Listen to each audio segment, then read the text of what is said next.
এই হাদিসটা স্মরণ রাখবো। নবীজি বলেছেন সেই ব্যক্তি ধ্বংস হয়ে যাক। কোন ব্যক্তি ধ্বংস হয়ে যাক? কার জন্য নবী বদদুয়া করলেন?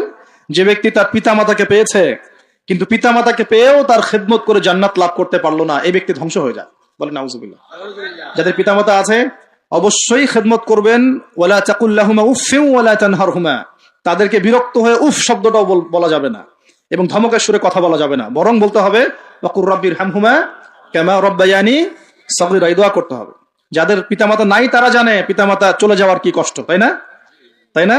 যাদের আছে তারা বুঝি না। আর বিশ্বাস করেন পিতামাতার খেদমত করলে যে কোনো গুনাহ মাফ হয়ে যাবে ইনশাআল্লাহ তাআলা, আর যে কোনো বিপদ আপদ বলা মুসিবত থেকে আল্লাহ বাঁচাবে ইনশাআল্লাহ। এক সাহাবী এসে ক্রন্দন করছেন, কাঁদছেন, ইয়া রাসূলুল্লাহ আমি অনেক বড় গুনাহ করে ফেলেছি, অনেক বড় গুনাহ করে ফেলেছি।